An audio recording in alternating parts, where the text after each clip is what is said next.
민수기 10장 11절부터 1절 2절 보겠습니다. 둘째 해 둘째 달 서문날에 구름이 정거의 장막에서 떠오르매 이스라엘 자손이 시내 광야에서 출발하여 자기 길을 가다니 바람 광야에서 구름이 머무니라. 아멘.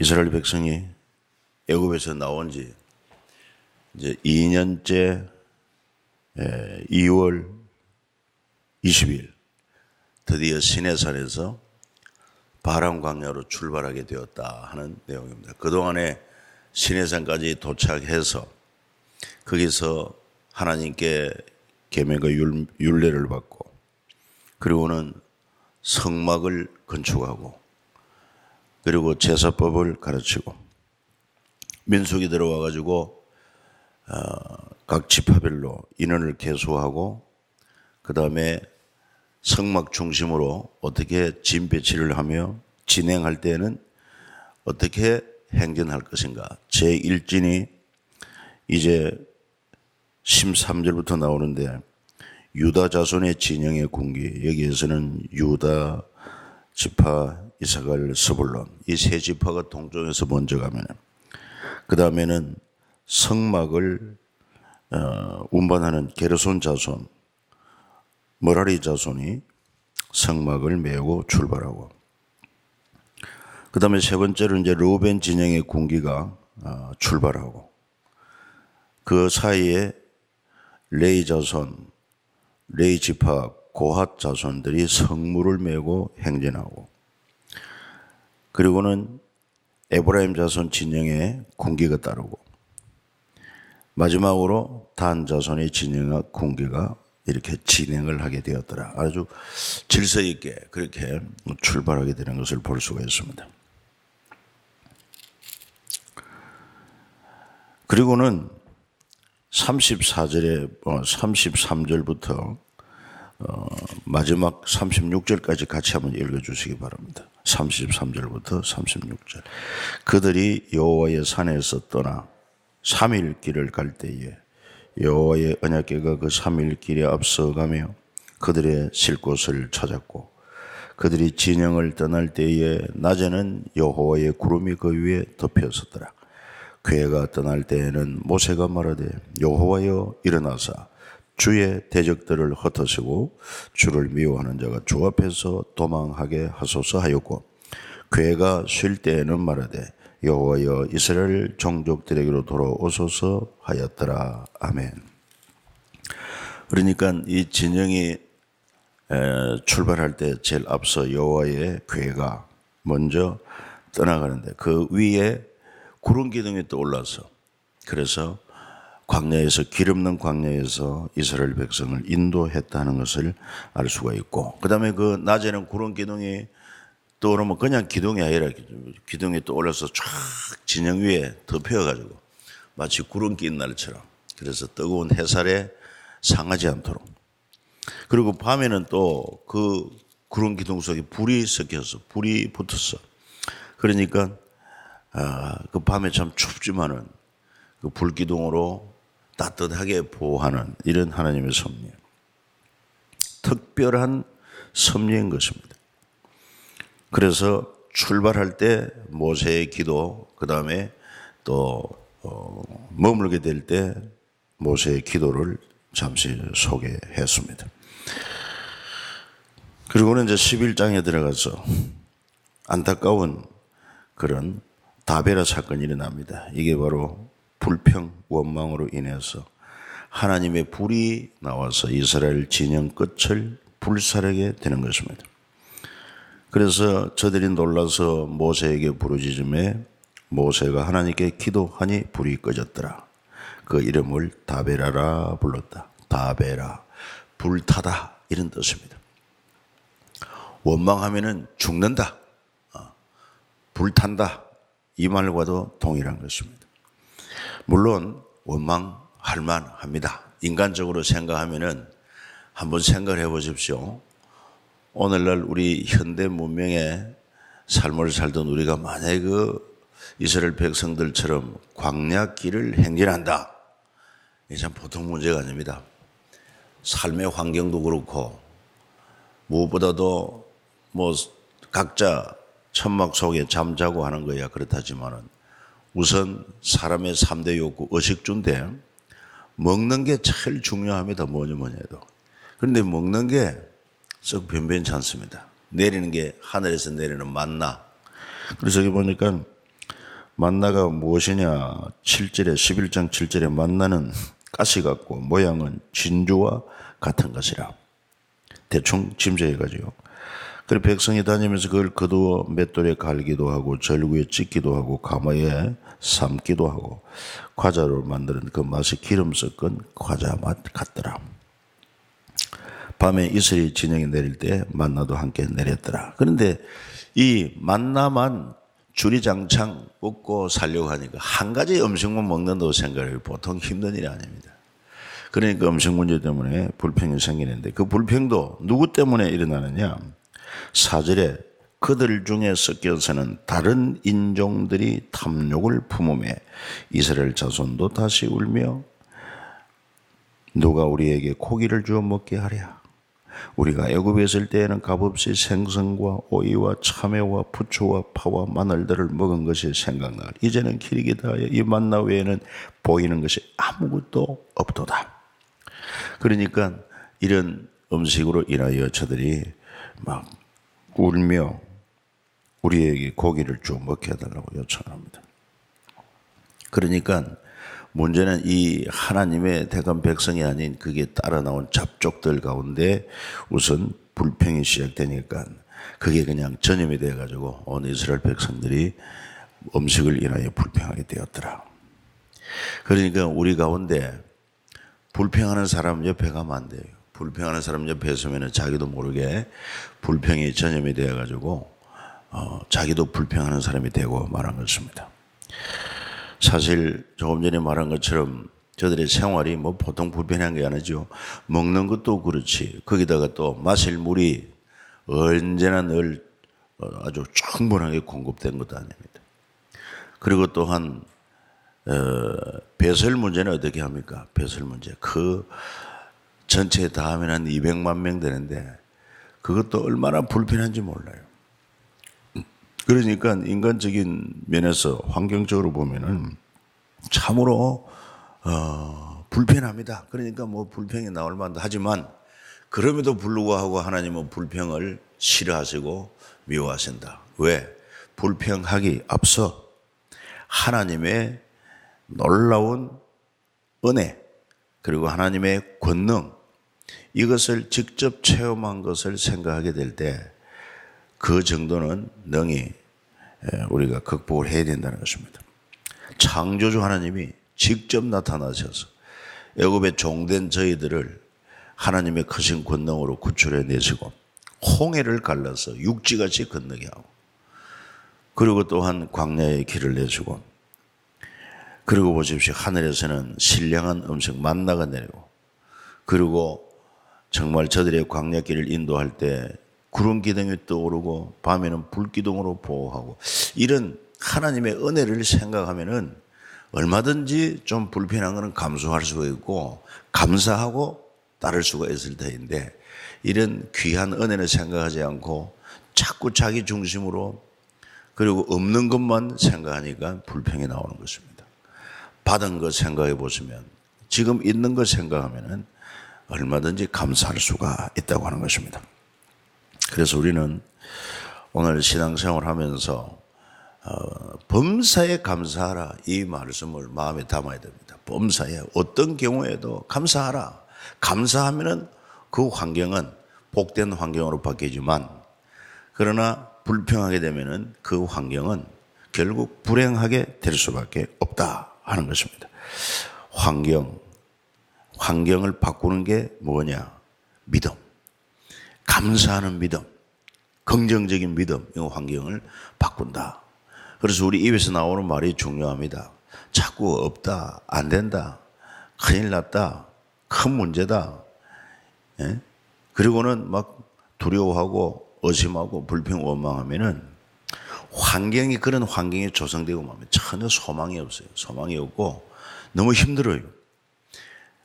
그러나 긍정적인 믿음을 가지고 긍정적인 말을 하고 감사의 말을 하고 하면은 놀랍게도 그 말에 권세가 있고 능력이 있어가지고 하나님의 은혜가 임하니까 환경이 감사하는 환경으로, 행복한 환경으로 바뀌는 것입니다. 그래서 우리 입의 말은 꼭 누에 고치 입에서 나오는 실과 같아서 누에 고치가 자기 입에서 나오는 말로 고치를 만들지 않습니까? 그 안에 자기가 갇히는 거예요. 그런 것처럼 우리가 정말 긍정적이고 감사의 말을 하면은 정말 감사의 환경에 우리가 조성이 되고, 그리고 불평하고 원망하면은 막 그럴 수밖에 없는 환경으로 자꾸 조성이 된다. 이걸 마음에 깊이 새길 필요가 있을 것입니다. 그래서 모세도 너무 그냥 화가 납니다. 내가 너희들을 낳았나? 뭐 어찌하여 내게 요구를 하느냐. 그래서 하나님 앞에 나가서 그런 기도를 드립니다. 11절에 모세가 여호와께 여짜오 이르되 어찌하여 주께서 종을 괴롭게 하시나이까? 어찌하여 내게 그 짐을 지게 하시나이까? 이 모든 백성을 내가 배웠나이까? 낳았나이까? 주께서 내게 양육하는 아버지가 젖먹는 아이를 품듯 그들을 품에 품고 주께서 그들의 열조에게 맹세하신 땅으로 가라 하시나이까? 이 백성에게 줄 고기를 내가 어디서 얻으리이까? 그들이 나를 향하여 울매리되 우리에게 고기를 주어 먹게 하라 하온즉 책임이 심히 종하에 나 혼자 이 모든 백성을 감당할 수 없습니다. 그래서 내게 은혜를 베푸사 적시 나를 죽여 내가 고난당함을 보지 않게 하소서. 이렇게 모세도 이제 완전히 기가 죽어버렸어요. 여러분, 그렇습니다. 우리 삼일교회 공동체 형성하고 있는 여러분들이 막 불평하고 원망하기 시작하면 끝이 없습니다. 정말 뭐 그런 불평과 원망거리를 찾으면은 한없이 나와요.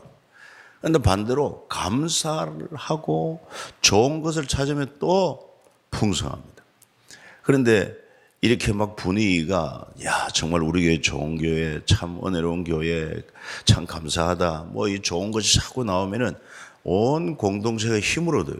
힘을 얻고 거기에 영적인 에너지가 나옵니다.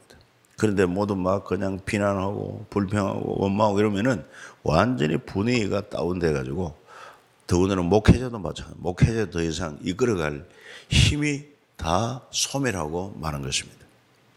그래서 목회자가 인도하는 목회자 중요하지만은 공동체가 바른 믿음을 가지고 그렇게 반응하게 되면은 그냥 앞에서 인도하는 사람은 막 힘이 나서 더욱더 그 공동체가 활성화되는 것을 알 수가 있습니다. 이것을 우리가 꼭 좀 염두에 두고 실천이 되었으면 참 좋겠습니다. 우리 교회는 지금까지 35년 동안 이렇게 목회를 하면서 그래도 상당히 긍정적이고 또 감사하는 이런 풍토, 그래서 큰 문제 없이 여기까지 왔습니다만 더 감사하고 더 우리 교회 좋은 교회 자랑하고 기뻐하고 이것이 바로 나의 복이 된다.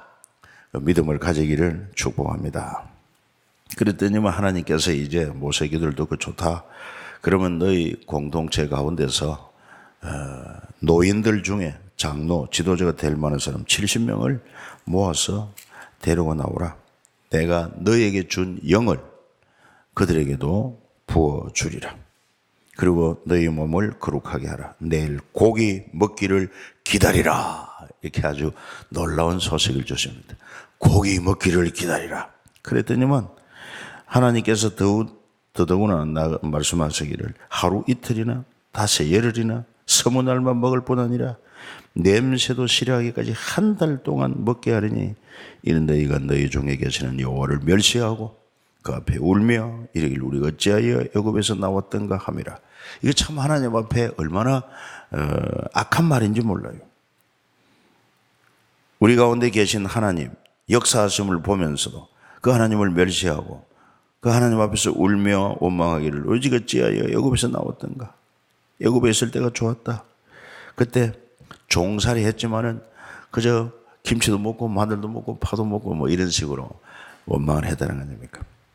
그러니까 모세가 놀랍니다. 하나님, 이 보행자만 해도 60만 명인데 남자들 중심으로 한 달 동안 고기를 주어 먹게 하시겠다고요. 양떼 소떼를 다 잡은들 족할 것이며 바다의 모든 고기를 잡은들 족하겠습니까? 23절 한번 읽어주시기 바랍니다. 여호와께서 모세에게 이르시되 여호와의 손이 짧으냐? 네가 이제 내 말이 네게 응하는 여부를 보리라. 좀 하나님을 제대로 알았으면 좋겠어요. 그래서 하나님이 그 말씀하면 아멘, 주께서 능치 못할 일이 없습니다, 감사합니다, 이러면 될 것을, 그걸 또 모세도 믿음이 다운돼 가지고 그렇게 놀라운 하나님의 기적을 보았으면서도 소나 양을 다 잡은들 되겠습니까? 바다의 고기를 다 잡은들 되겠습니까? 이런 허튼 소리를 하는. 하나님은 여호와의 손이 짧으냐? 그렇지 않죠.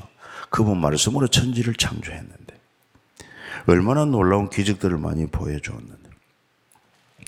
그래서 하나님께서 하늘에 31절에 보면은 바람이 여호와께서 나와 바다에서부터 메추라기를 몰아 진영 곁 이쪽 저쪽 진영 사방으로 각기 하루길 되는 지면 위에 약 2규빗쯤 내리게 하니라. 2규빗, 1규빗이 약 45cm, 50cm니까 약 1m가량 지면에서 하루길 되는 사방에 막 고기가 잔뜩 쌓인 것입니다. 이런 일도 얼마든지 가능하다. 그래서 성경에 이제 이런 말씀 기록한 것도 우리에게 여러 가지로 교훈을 주지요. 불평 원망 안 된다.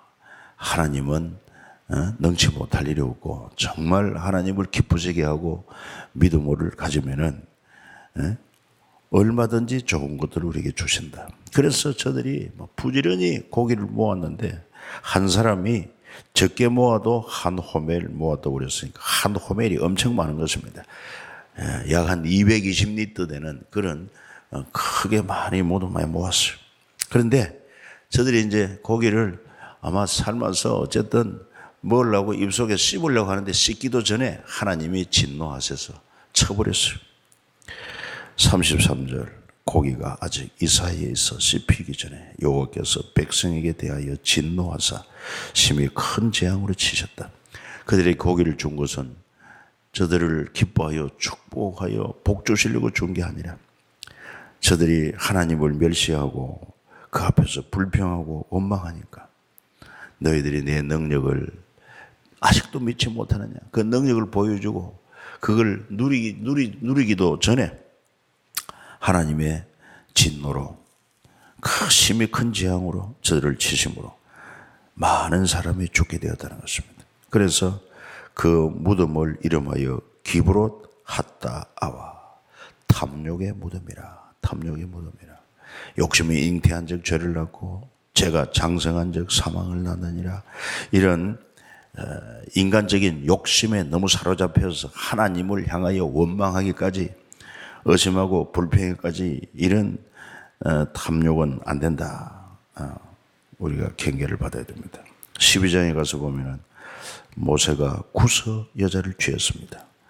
쉽게 말하면은 아주 좀 흑인 계통의 여자를 취하여 아내로 삼았습니다. 그러니까 그 누이 미리암과 아론이 모세를 비방합니다. 그 비방하는 말을 하나님도 들으셨다고 그랬어요.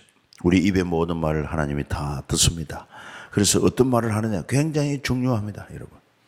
그 내 입에서 나온 말이 내 삶의 환경을 조성하고 내 인생을 결정짓는다.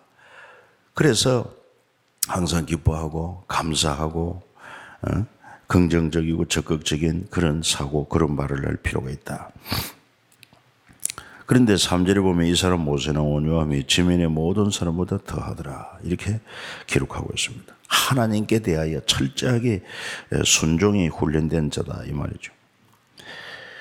그래서 하나님께서 갑자기 모세, 아론, 미리암에게 이르되 세 사람은 해망으로 나오라. 그래서 구름 기둥 가운데로부터 강림하사 장막문에 서시고 아론과 미리암을 부르십니다. 6절에 이르시되 내 말을 들으라. 너희 중에 선지자가 있으면 나 여호와가 환상으로 나를 그에게 알리기도 하고 꿈으로 그와 말하기도 하거니와 내 종 모세와는 그렇지 아니하니 그는 내 온 집에 충성함이라. 그와는 내가 대면하여 명백히 말하고 은밀한 말로 하지 아니하며 그는 또 여호와의 형상을 보거늘 너희가 어찌하여 내 종 모세의 비방하기를 두려워하지 아니하느냐. 여호와께서 그들을 향하여 진노하시고 떠나시매 그만 미리암에게 나병이 걸렸습니다. 나병, 문둥병이 걸렸다. 그러니까 아론이 너무 놀래가지고 모세에게 말합니다. 슬프다 내 주여, 우리가 어리석은 일을 하여 죄를 지었어. 청하건대 그 벌을 우리에게 돌리지 마소서. 살이 반이나 썩어 모태로부터 죽어 나온 자같이 되지 않게 하소서. 그 나병의 무서움을 알거든. 그때 모세도 놀라서 하나님 앞에 부르짖어 기도합니다. 하나님 원하건대 그를 고쳐주옵소서. 그래서 하나님이 그 모세의 기도를 들으시고 아버지가 자녀에게 얼굴에 침을 뱉었을지라도 이래 동안 부끄러워하지 않겠느냐. 그런즉 그를 진영 밖에 이래 동안 가두고 그 후에 들어오게 하라. 그래서 미리암이 그 병으로 7일 동안 격리되었다가 다시 이렇게 회복되게 하신 것을 볼 수가 있습니다. 아무튼 지도자가 잘났든 못났든 하나님이 세우신 지도자 하면은 그 지도자를 향하여 비방하지 말고 또 하나님의 권위를 인정해서 존중하는 이런 믿음의 자세가 필요하다 하는 것을 우리가 발견할 수 있습니다. 아무튼 불평, 원망, 비방 이런 것은 진짜 독약이다. 우리 신앙생활에서 독약이다 하는 것을 마음에 깊이 생각하고 그 대신에 하나님의 은혜를 깊이 생각하고 없는 것보다는 있는 것 또 주신 것 그 은혜로 인하여 기뻐하면서 감사하며 사는 게 이것이 우리에게 행복이다 하는 것을 마음에 새겼으면 좋겠습니다.